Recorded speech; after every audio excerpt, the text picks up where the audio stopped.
What is up, guys? Hypertrophy coach Joe Bennett here, starting a new workout review series with the king, arguably the GOAT in some way, shape, or form, Ronnie Coleman. What do I bring different, if there is something different about these workout series, because everyone is doing them? My area of expertise, if I have one, I consider more of a mechanics guy, which really just means that all of training is force applied to the body. So I'm not huge into staying completely up to date. The second a study is released, I'm not reading it, start to finish. I'm not a huge physiology guy. I like to look at, hey, here's where the force is on this exercise, here's how it's applied to the body, here's where this is relative to joints trained, muscles trained, muscle lengths, stuff that you really can't argue a whole lot. Can't argue with me about gravity, you can argue with somebody else or something, but it's physics. So with that in mind, I don't say a whole lot of things is definitively good or bad or right or wrong, because almost nothing in training is like that. And then also if I'm picking someone's workouts to review, it's because I think the vast majority of things they did are things we can learn from. So as I'm going through this isn't picking on anything Ronnie Coleman did. This is actually looking at most of the stuff, and a lot of the things I'm going to cover here, he did really, really well, and you guys at home can learn from. All that being said, I do always address the fact that most normal people that have been around for a little bit have it figured out now that training is stimulus, and that stimulus produces a response.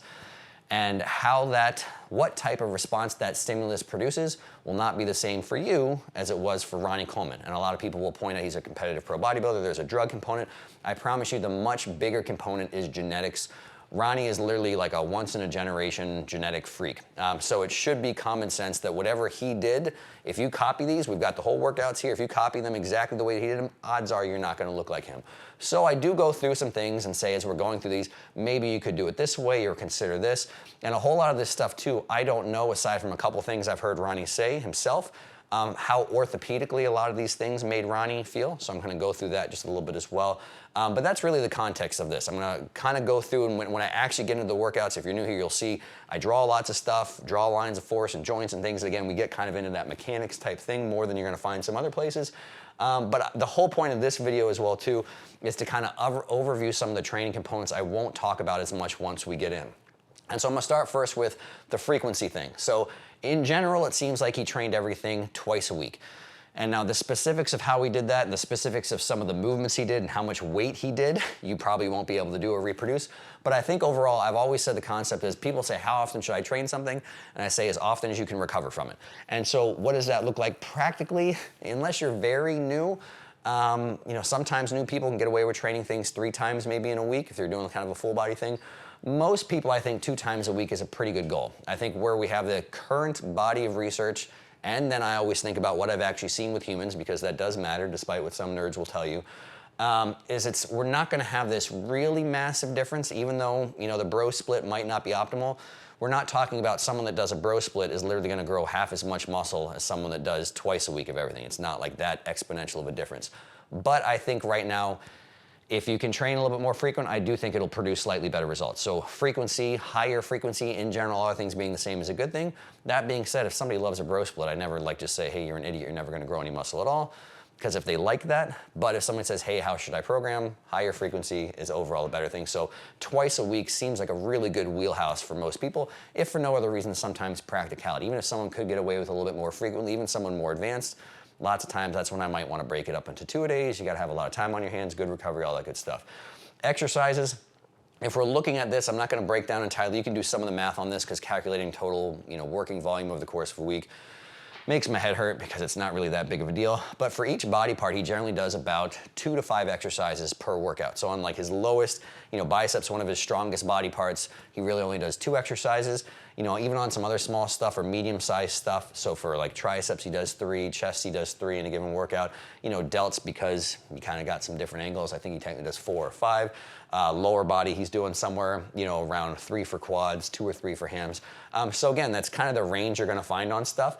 And then again, if you look at how many working sets, which I'll cover in a second, over hitting it twice a week, the volume is within a pretty reasonable amount that I would say is a decent recommendation. There's a huge range and window there, but I think that's pretty general, good guidelines for where his overall volume is.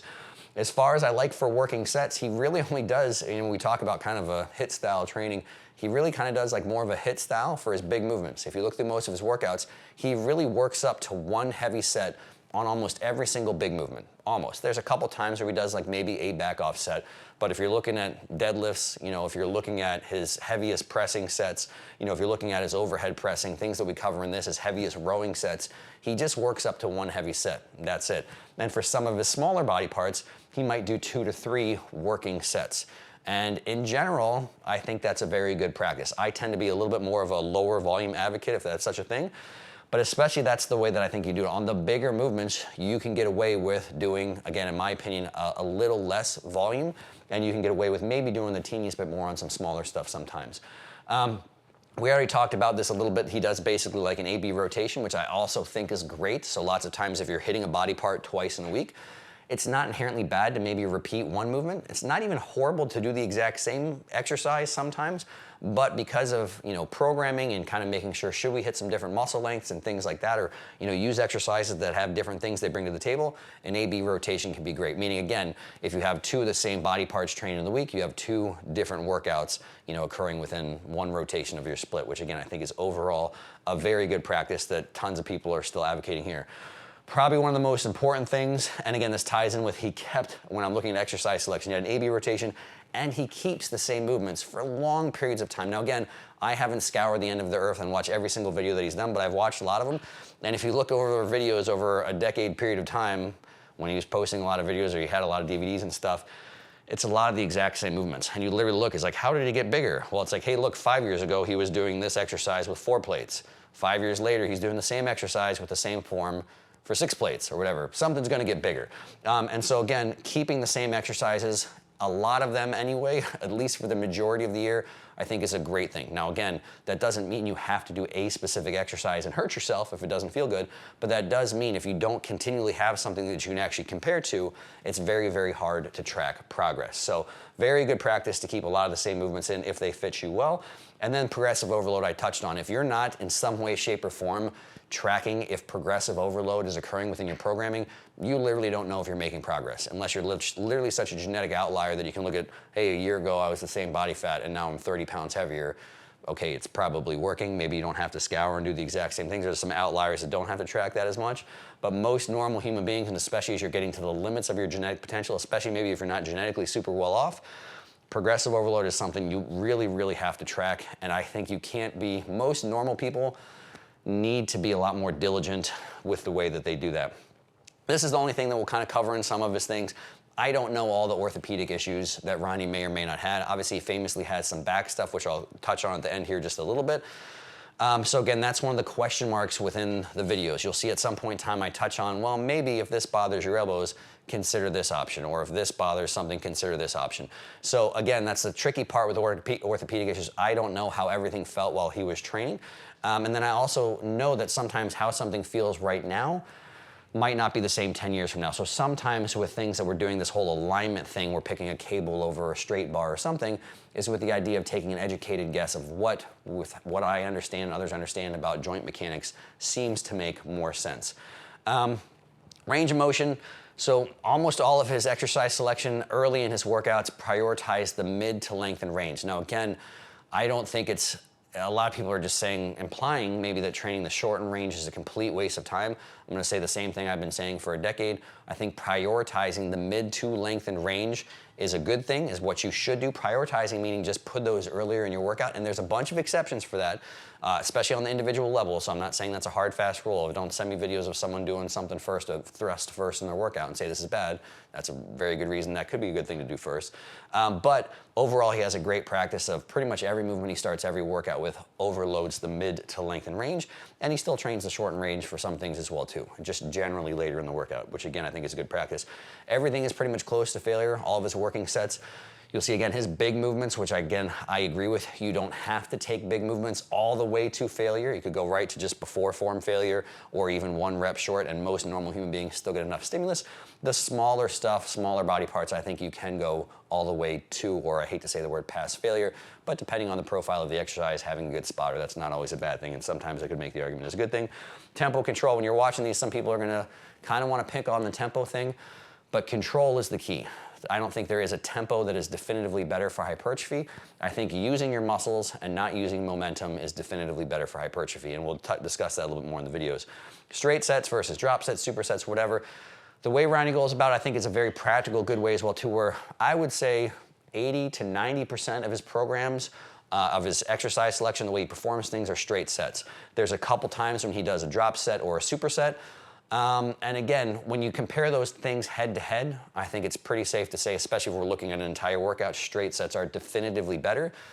All that being said, I don't think they're a waste of time. I don't think they're bad. In fact, saving time can be a very good reason to do them. And so again, I think if it's one of those things where I don't need to be too dogmatic about it and say, hey, all good or all bad. No, from a practical standpoint, I still think they can be effective, you know, if they're taken in close proximity to failure. Generally, I think later in the workout, and especially if it's to save time. But just like Ronnie does, if you do all straight sets and that's what you like, I don't think there's really a huge advantage other than time saving to add in drop sets or supersets, but I also don't think they're definitively bad. Good practice, majority of your programming straight sets, a little bit of drop sets and supersets sprinkled in there I don't think is a waste of time. This is really the question here then too that I get asked all the time, and that's kind of something I'll address over the course of this. How would I have trained, because I've literally had this question, how would I have trained Ronnie? Could I have made him even better? Do you really think all the things you talk about all the time, all this nuanced stuff, make a difference? Do I think it makes a difference? Absolutely. Do I think it would have made a difference for Ronnie? The things that are interesting or more complex is, first and foremost, he's one of the only, not one of the only, but he is one of the professional bodybuilders that a lot of experts agreed that his best look maybe was 99 right before this video was done, 98, 99. And then he eventually got up to the point where I think he literally weighed, you know, close to 300 pounds on stage and people didn't think he was as aesthetically pleasing. So all that being said, he's one of the few human beings that some people think got too big. So did he need any more hypertrophy? Even if I could hypertrophy him more, he didn't need it. He couldn't, he literally is just one of the largest human beings we've ever seen. So the goal wouldn't have been, could I make him bigger? The things I would look at is, maybe could he have trained his training stimulus so he could have taken less PEDs to have the same result? I think that's a very realistic thing, potentially, very subtle stuff. And more than anything else, then the big thing would have been the orthopedic. I mean, I've seen quotes of him saying, and I don't know if this was diagnosed or this is exactly what it was or something slightly out of context maybe, but at some point in time him saying he broke his back doing squats. And then I think from my understanding, after that point, he continued doing squats. And he has a lot of back issues to this day to the point where he can't walk unassisted. So if it had been his goal and said, could I do things and grow just as much muscle with little to no orthopedic issues, do I think I could have done that differently? Yes. All that being said, hindsight's 20/20, and there's 8 million other components that go into the culture of training, the enjoyment of training, the sport of training, that maybe he wouldn't have wanted to change even if hypothetically I said, hey, I could have changed it. So those are the things I think maybe if I just said, hey, you change things, I don't even have Ronnie's input and just what would I have changed and the X's and O's done differently. Could he have had a similar result with less PEDs? I think possibly. Could he have similar results with little to no orthopedic issues? Absolutely. But all that being said, this is the part a lot of people don't consider. Every sport is stupid. Sorry if you love sports. Every sport is stupid. If you literally look at some of the health issues that even NFL players have coming out of the NFL, what their average life expectancy is, some of the things they deal with. Look at any type of contact sport, professional fighters. It's stupid from a what's good for you standpoint. How many people continue to do their sport in spite of injuries, and not even for money, sometimes just for money, but sometimes because they love it so much, despite having 4 concussions, they keep playing and risk another concussion and often do get another concussion. And I'm not one to comment on human nature and how important sports are for an individual and what someone's passion. So all that being said, had Ronnie said, oh man, I broke my back doing this and now the fracture's healed up, but I want to squat more. And I was like, well, let me nerd to you, Ronnie. Here's why squats aren't optimal. And maybe do a hack squat or blah, blah, whatever. And he was just like, you know, you probably have heard Ronnie talking about what are his regrets? What are his regrets from him, you know, competing time? I mean, people want to hear him say, oh, I wish I would have played it safe and I hadn't injured myself. He says his number one regret is when he did squats and he did 800 pounds for 2 reps. He should have done 4. That's his top regret. That's his biggest regret from his time in the sport, from his own mouth.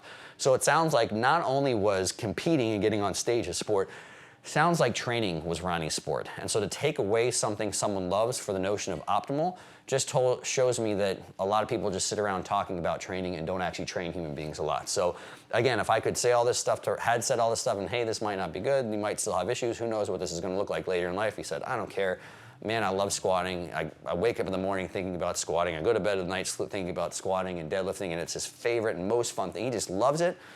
Then again, what does it matter if I feel like I could have trained him differently? He might have not have wanted to, and I might have completely respected that, just saying, because I don't know what it feels like to squat 800 pounds twice, or deadlift 800 pounds twice. I love training as well too, and I've done lots of stupid things out of the love of training when it's ideally not optimal. So to hopefully answer the question of yes, could some things maybe have been different with this notion of optimal training? For sure. But being an actual trainer that's trained actual human beings, had emotional conversations with people, that's a big component that people don't even really talk about. And I respect a grown man to make whatever decisions he is passionate about and really into. So that's the overview of some things. Videos coming after this, getting into the nuts and bolts, breaking down each individual workout, looking through, again, some force applied to body. I'm gonna draw a lot of stuff for some people that are excited. I'm gonna draw things, so I didn't draw anything in this video, so there's a smiley face, just so I can say I draw something. Look forward to a lot more of that. It's gonna be awesome. And as always, I hope you guys really enjoy this series. Leave me some comments, feedback down below, all that good stuff. And then as we go through the series, if you guys like them, tell me what you like, tell me what you want to see more of. Let me know who you want me to review next. And again, I hope you guys enjoyed this one. I enjoyed doing this one because, again, Ronnie Coleman for me is one of the GOATs. And I have a huge amount of admiration, respect, and just reverence for his position within the sport. So, hopefully you guys can get that to come across with how I analyze and look at all of his training. So, hope you guys enjoy. Till the next one.